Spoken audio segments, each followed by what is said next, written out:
Welcome to the DMF. I am your host, Justin Yance, and today my guest is Oliver Crooms IV. He is an entrepreneur, a producer, an actor, and also I suggest you check out the Carolina Film Festival, which will be on October 14th at the Independent Picture House in Charlotte, North Carolina. This is my interview with him. This is part one. Enjoy. Okay, I have a guest with me today. I have Oliver Crooms IV. He is the founder of the Carolina Film Festival. How are you doing, sir? I'm doing great. How you doing? I'm doing well. I'm doing well. So, first question I have is, where did you grow up? I'm actually one of the rare people that's actually born and raised in Charlotte, North Carolina. I'm like a Oh, unicorn. Oh, wait a minute, you are you're too? speaking to another one too. Oh, okay, awesome. Another local. Okay. I mean, there are Yeah, sprinkled yeah, here and there, especially when I was younger. But nowadays, like everybody's coming from the north, everybody's coming from the west. A lot of yeah. people love to, raise their family here. Um, I think it's great, man. You have all four seasons, not too fast, but also not too slow. And Yeah. it's evolving, growing. It's like Charlotte's nothing the way it looked 20 years ago. It's like totally advanced. Absolutely. Right. Absolutely. I feel like if we didn't get rid of the tax credit there, we would have Oh been man, we could have been Atlanta we could have of been, the or even South. further. Yes. You know, Um, that studio should have been us. I Like, forgot the name of the I don't want to sound silly, but there's something rumblings going on in Wilmington, North Carolina. There's a yeah, yeah. studio that got Finally, it's right. starting to come back. But Something we had something Screen Gems yeah, originally, and we had, I mean, we had the first Hunger Games that was in right, Charlotte. So right, exactly. it's so it's nice to see it kind of coming back. 'Cause it's like, Yeah, yeah, I get Atlanta and everything, but North Carolina and Charlotte, we have the mountains, we have the beach, we have all exactly. these different things that look good on film, and it's like we just kind of got passed up. But unfortunately, they removed the incentives. So what Right. can you do? It's a gold mine for filmmakers, especially when they do on location shooting. I mean, like you mentioned, you got the Piedmonts, you got the mountains, you got the beaches. It's like you got the plains. You have all that. I mean, sorry for my brothers and Yeah, sisters in Atlanta, but or Georgia, but I feel like Charlotte has a lot of great stuff. You got like the military bases. You have so much to play with. yeah. But yeah, I know. I feel like I feel like we don't know about that. It's like they're right, kind of like just it's all like 2 hours away. right. It's It's not even it's far, super right? easy. You can get anywhere. It's This should be just right up there with Atlanta. We could I agree. were you interested in the arts as a kid? I mean, Oh, the arts is all in my family. It's all in my blood. I grew up. My mom's actually a two-time Grammy nominated singer. My uncles are Grammy singers as well, and we all produce music. Music is like my heartbeat, my bread and butter, basically. Is something I've been involved with all my life. Naturally, I read music, but I also can play by ear. I play the keyboard, piano, wow. saxophone. I produced a couple albums for different artists, and yeah, that's a big part of me and my family. But acting and directing and advancing into owning a film festival that came later on in my life. That came after I graduated from college and wanted to explore something new. Yeah, yeah. So what is it about like music? Did it just came really easy to you? Yeah, really easy, and it was inspirational. Like it was great just seeing my uncles play. Like my uncle plays saxophone, and my uncles sing, and it was just great to see them work. And I grew up in church, so they will actually play instruments in church and sing in church. So it was always cool to see them work and to be led and to the flow, and their gifts. So that inspired me to learn how to play and try to sing. I can't really sing. My mom's a singer. I'm the producer and stuff like Really? that. You So can't you don't yeah, you can't sing? I I can can't teach believe parts. this. I can teach parts. I can come up with melodies. Yeah, Actually, all comes in with being a producer. You have to kind of produce what you're looking for. You got to teach what you're yeah, hearing. It's like being a director, but with music. But I can't like be front and center and sing a song. I'm more yeah. kind of teach and play the while you singing. Because I play the piano and I did it just as kind of a conduit to learning to being a better singer. So that like okay, I don't have to deal with anybody accompanying me. I could just play myself. Right. Right. How long you been So playing yeah, piano? I don't know how long has it been now. If it feels like forever, but I know I Since you try was a to do kid? a little bit every day. When I was a kid, my parents wanted me to play, but like I never practiced. I never really had any understanding. I would practice for the recital, and everybody'd be like, "Oh, he's so good." Oh, you play for But recitals and things. Oh wow, that's yeah. awesome. So I did.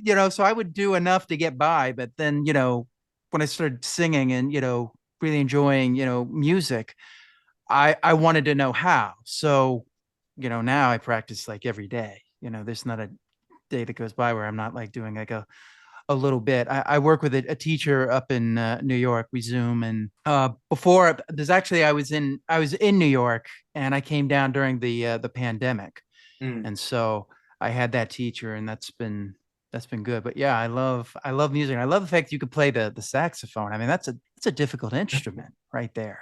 Yeah, it's difficult to master, but it's not too it's fairly simple to learn, but it is difficult to make it your Yeah. own and to master it.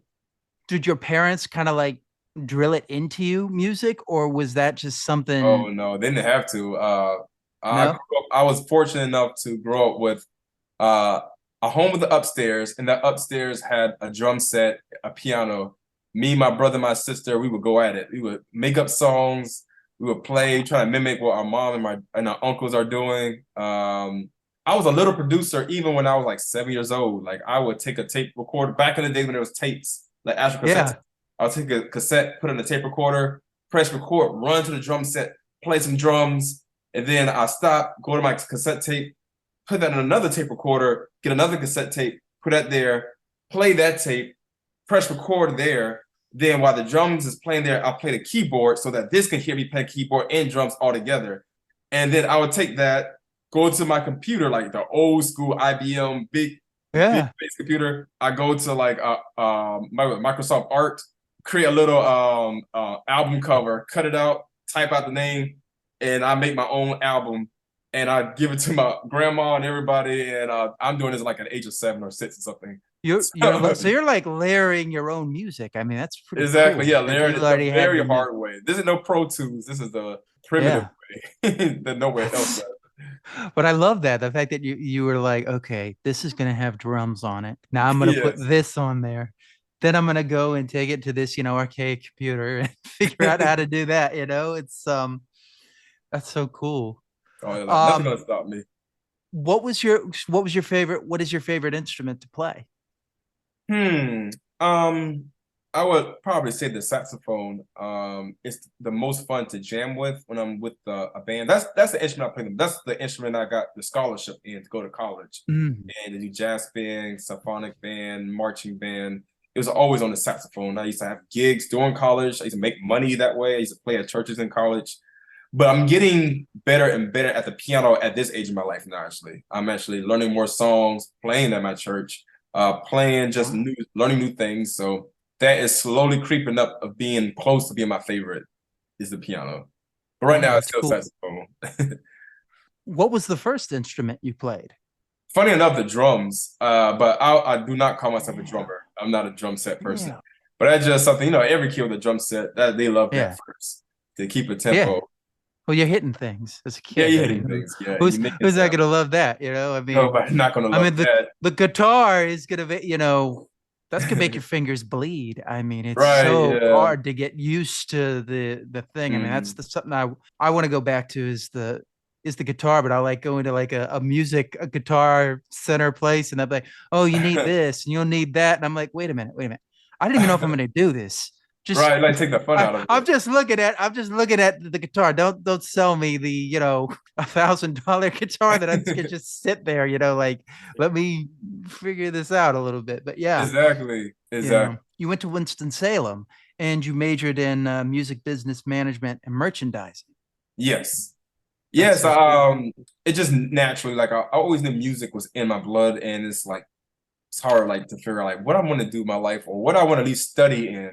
And it's like I just want to be better at music. I just want to be able to, if I wanted to get a job in the music world, or at least I tried. I know it's very hard to break into that, but Right.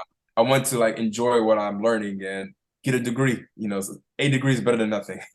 Yeah. So I wanted to actually have fun and learn something new. So what music artists do you like? So I many know that's a kinds. broad question. That's super broad.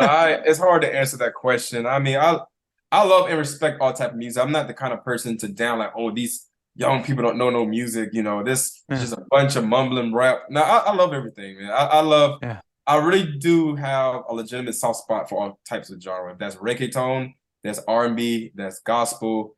If that's hip hop, if that's pop, if that's rock, I really enjoy it. I have experience playing different things. I yeah, played with a rock band before. I played with gospel all my life, and I had yeah, time. I play R, make create R&B sounding music a lot. So yeah. I Well, I saw have your post on Instagram. You said, "Am I the only person that listens to slow yeah, I R&B might be a to weirdo. work out with?" It gives me I, crunk, man. When I listen to Jodeci in the old school '90s and yeah. Boys II Men, like yeah, that I, gets I I'll listen to that too, and I like yeah, to listen to all types of it. I don't like the idea of just going in and working out to just right, rage music. Like right. I might be in a music, I might be listening to Broadway tunes, Right, right, and then right. I'll be like, I've done that with Hamilton. The Hamilton. yeah, yeah, yeah, Yeah, I know a good lot of stuff. Hamilton. I can go to a karaoke, and I might surprise you with some Hamilton songs. So Really?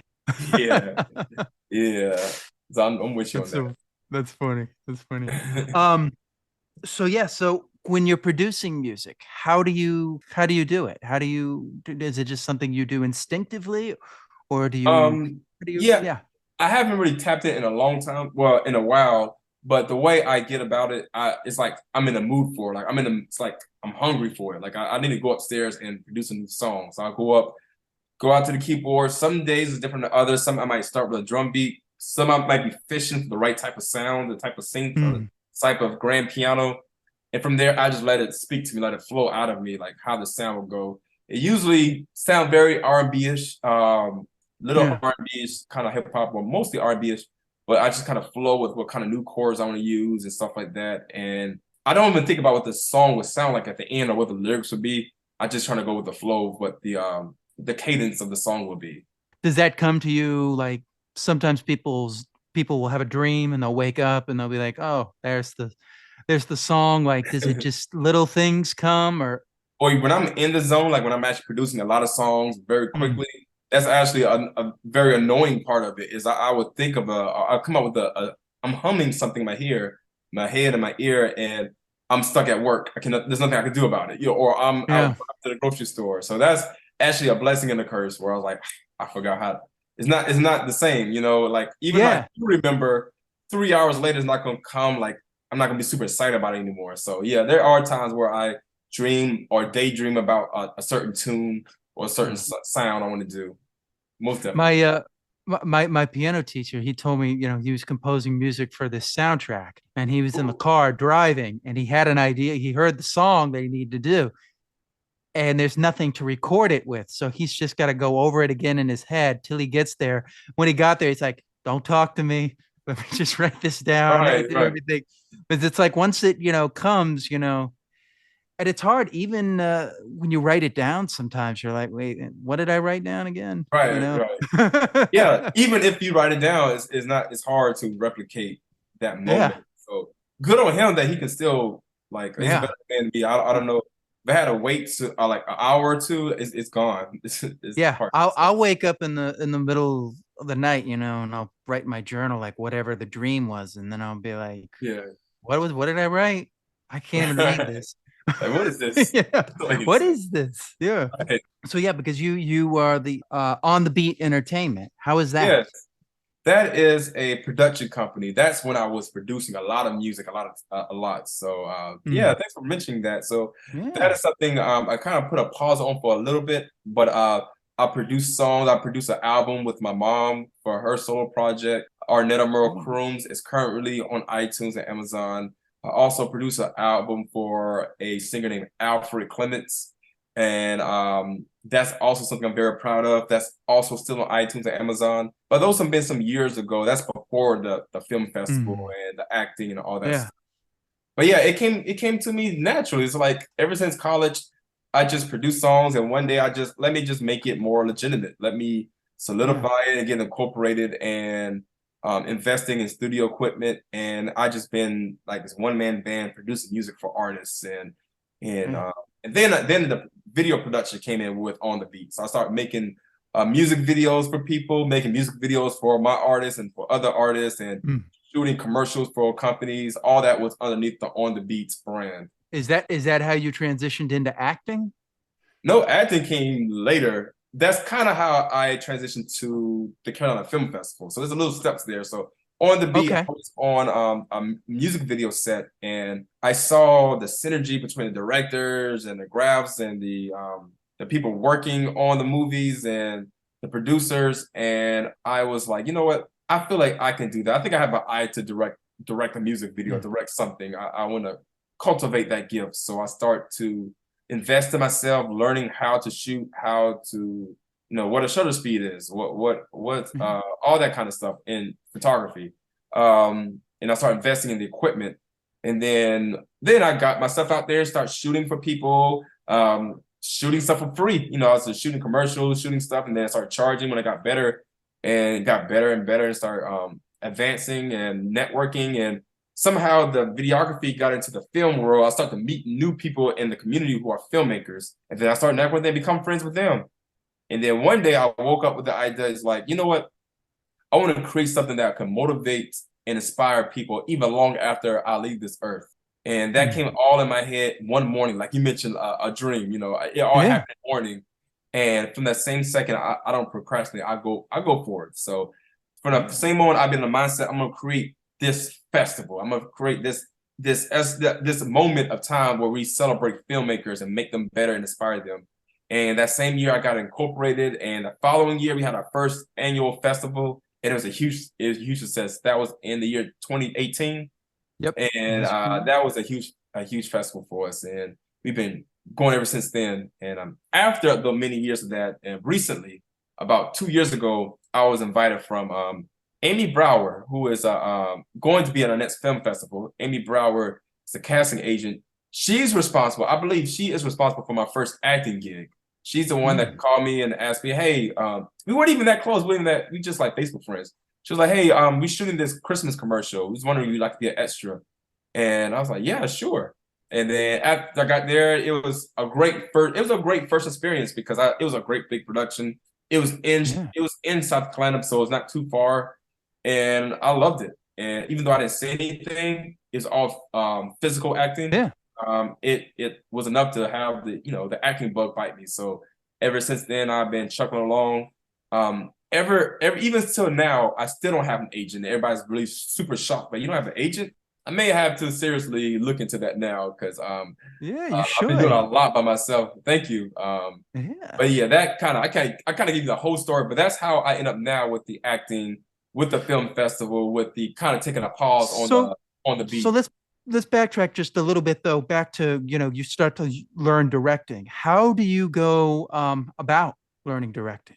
Do you This may sound so elementary, but just like watching a lot of movies, like taking notes in my head. Like even as an actor, I take notes from seeing other actors. Like I take every opportunity. Like please study the craft. Please take acting lessons. I took some acting lessons, but a lot of yeah. times I also learn on experience or from seeing other people act. Like I learn on the job, on the spot, or even just watching movies and just paying attention. To me, that's like Yeah. a great masterclass. Just watch them work, watch what they did, and also in directing. In directing, I just see how Christopher Nolan or other big Yeah. directors, Taika What Waititi, like yeah, yeah, what directors would like kind of jump out at you? I'm just curious.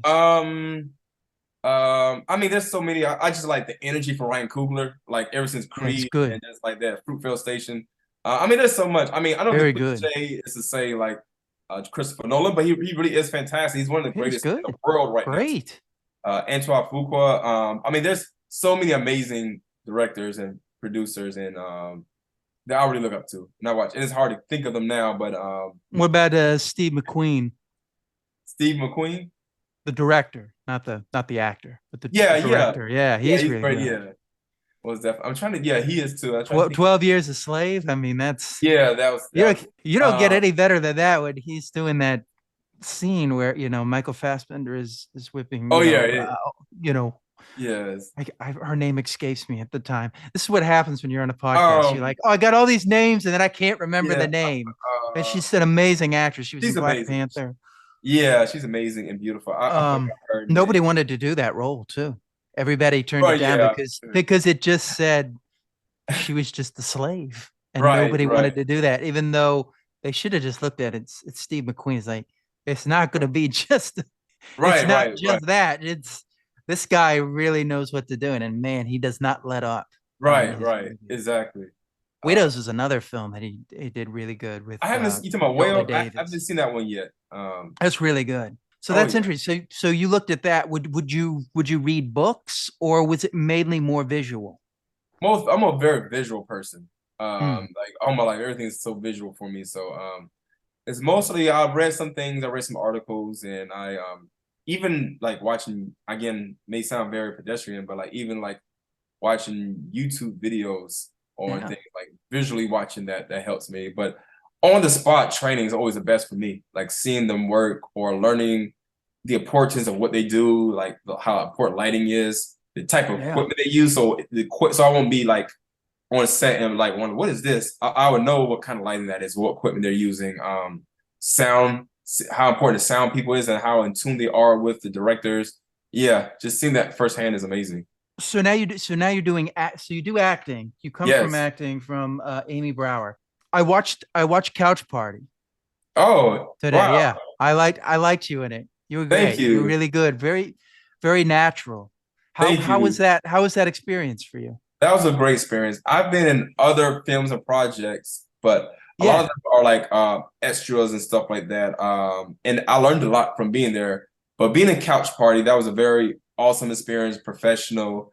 Shout out to Nakila Knotts uh, Hmm. and John Black, who are the directors and producers. I was very blessed in my first ever role where I play like the main protagonist or I Yeah. play the love interest of the main protagonist Yeah. is on Tubi. It's something some people can watch all over the world. So that's Yeah. a blessing. I've been on set with Kevin Hart as an extra in a movie of I his. saw that. I've been on a Tyler Perry set, seen him work up front. I've been on a Disney show on FX. I've been in all these different amazing things. I've been Yeah. all over the place. But it's something even on a smaller scale. It's cool to be the main lead. Like you're the main person, and they give me Yeah. a chance to kind of like stretch out and show my range and my chops and get better. Again, that's my first one, so I'm just hoping to get even better and better the next projects I'm in. I Yeah, like your attitude. You're like I'm always learning. And I think that's the right. best thing in life is just always be learning. And that sounds like a it sounds like a catchphrase. It's Always so be true though. learning. It's so true. Yes, I'm always learning. I'm always gonna be taught something new, and Yeah. I'm always open to learn it. So that was a good experience. I also saw that you're doing Spider-Man Two Spiders, which is a fan film Yes. uh based off of Spider-Man. Because I've Yeah. seen your experience that you'll dress up as Spider-Man and you'll go to children's hospitals. Talk a little bit about that. Yeah, so the fan film all came from an idea of me just wanting to do something cool with what I was already doing. So what I was already doing was going to like visiting underprivileged kids in like children's hospitals, Levine Children's Hospital. I visited them a few times. There's a nonprofit called Beers and Burpees, but they have a smaller division called Brownies and Burpees, where we have kids. A lot of them are handicapped, but it's like Mm. it's an event where they do fitness and they're racing, they smiling, they're having fun. So I'm there as Spider-Man, kind of cheering them on, doing the jumping jacks Uh, with them. So some of these kids have like one arm missing, some of them like are in a yeah. wheelchair. So it's always amazing. Actually, the next event for them, it happens once a year, but it's happening this Saturday. So I'm excited to be there as Spider-Man for that. And I also do like parades Yeah. and go birthday parties and wherever people might need me.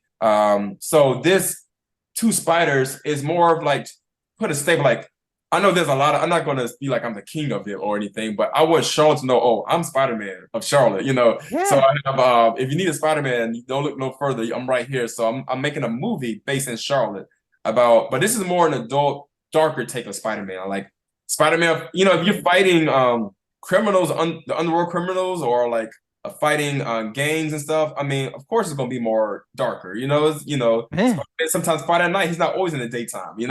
So you have to take down the kingpin. Who's selling, working with drug dealers and stuff like that. So Right. we're really excited about that. It's taken a lots longer than we expected to get finished, but we're Yeah. still racing towards the end goal. We had to deal with a lot of unfortunate circumstances as far as health, a lot of health issues, and just scheduling conflicts. So what Okay. took what I thought might be a little time took a couple years, but we're hoping to finish later this year that Yeah, movie. I saw it's in post production, so that's good. Right, yes, That's yes. So it's good. That's under good. post-production right now on our IMDb page. So we are you can check us out on IMDb, and also even Couch Party is on my IMDb as well. If you look under Oliver Crooms.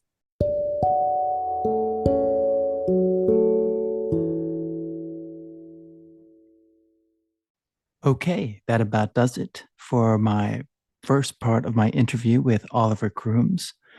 I hope you enjoyed it. I want to thank him personally for coming on. Please check out his film festival, the Carolina Film Festival, October 14th at the Independent Picture House in Charlotte, North Carolina. As always, you can find me at Justin Yachts. Please like, share, and subscribe, and consider checking out the YouTube channel. And I will see you next time on the DMF.